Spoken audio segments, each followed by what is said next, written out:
Hi friends, எப்படி இருக்கீங்க? இன்றைக்கி சூப்பரான சுவையான டேஸ்ட்டில் எக் பஜ்ஜி தான் பண்ண போகிறோம். ஆமாங்க, 2 முட்டை இருந்தால் போதும்.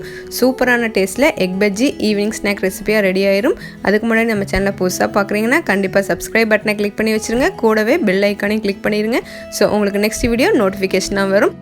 இந்த வீடியோ பிடிச்சிச்சுன்னா கண்டிப்பாக லைக் பண்ணுங்கள், ஷேர் பண்ண மறந்துடாதீங்க. வாங்க வீடியோக்குள்ளே போகலாம்.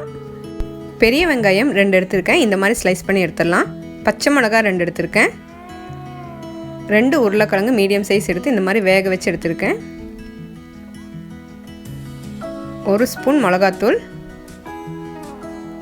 1/4 ஸ்பூன் மஞ்சள் தூள், தேவைக்கேற்ப உப்பு போட்டுக்கலாம். மல்லித்தலை, கருவேப்பிலை இந்த மாதிரி கட் பண்ணி வச்சு நம்ம போட்டுடலாம். முட்டை 2 எடுத்து வேக வச்சுருக்கேன். ஸோ முட்டை நம்ம வேக வச்சு எடுத்துடணும். பாருங்கள், இவ்வளோதான் இன்க்ரீடியன்ட்ஸ். நல்லா இந்த மாதிரி மிக்ஸ் பண்ணி எடுத்துடலாம். பாருங்கள், எல்லாமே ஃபுல்லாக மிக்ஸ் ஆயிடணும். இது கூட நம்ம கொஞ்சமாக கடலை மாவு ஆட் பண்ணியிருக்கேன். கடலை மாவு ரொம்ப போடக்கூடாது, கொஞ்சமாக போட்டால் போதும். அரிசி மாவு ஒரு 2 ஸ்பூன் ஆட் பண்ணியிருக்கேன். அதுவும் நல்லா மிக்ஸ் பண்ணிக்கலாம். தண்ணி ஊற்ற வேண்டாம், இதிலே தண்ணி வந்துடும். ஸோ இந்த மாதிரி மிக்ஸ் பண்ணி வச்சுக்கலாம். முட்டை 2 எடுத்து வேக வச்சுருக்கு இல்லைங்களா, இந்த மாதிரி கட் பண்ணி எடுத்துக்கலாம். ஸோ மாவு இந்த மாதிரி எடுத்து நம்ம முட்டை சென்டரில் வைக்க போகிறோம்.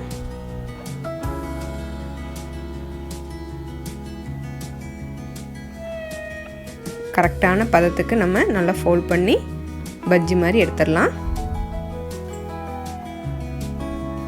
பாருங்கள், இந்த மாதிரி ரெடி பண்ணி வச்சிடலாம். ஸோ இன்ஸ்டண்ட்டாக பண்ணக்கூடிய ஈஸியான பஜ்ஜி மிக்ஸ் தான். வீட்டில் இருக்கிற இன்க்ரீடியன்ட்ஸ் போதும். சூப்பரான டேஸ்ட்டில் ஈவினிங் ஸ்நாக் ரெடி ஆயிடும். கண்டிப்பாக ட்ரை பண்ணி பார்த்து எப்படி இருக்குன்னு கமெண்ட் பண்ண மறந்துடாதீங்க.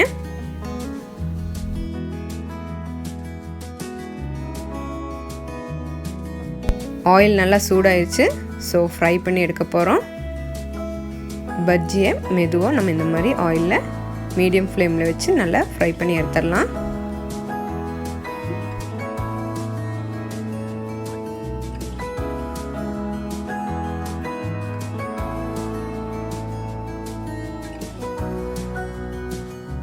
ஸோ பாருங்கள், எண்ணெயில் நல்லா பொரிஞ்சு வந்துட்டுருக்கு. மீடியம் ஃப்ளேம்லேயே நம்ம ஃபுல்லாக ஃப்ரை பண்ணி எடுக்க போகிறோம். அப்போ தான் மொறு மொறுன்னு டேஸ்டியாக உள்ளேயெல்லாம் வெந்து நமக்கு நல்ல சூப்பரான டேஸ்ட்டில் பஜ்ஜி கிடைக்கும். ஸோ ஈஸியாக செய்யக்கூடிய இந்த ரெசிபி எப்படி இருக்குன்னு கமெண்ட் பண்ணுங்கள். செஞ்சு பார்த்து டேஸ்ட் எப்படி இருக்குன்னு சொல்லுங்கள். ஸோ சூப்பரான டேஸ்ட்டில் எக் பஜ்ஜி வித்தியாசமாக ரெடி ஆயிடுச்சு பாருங்கள்.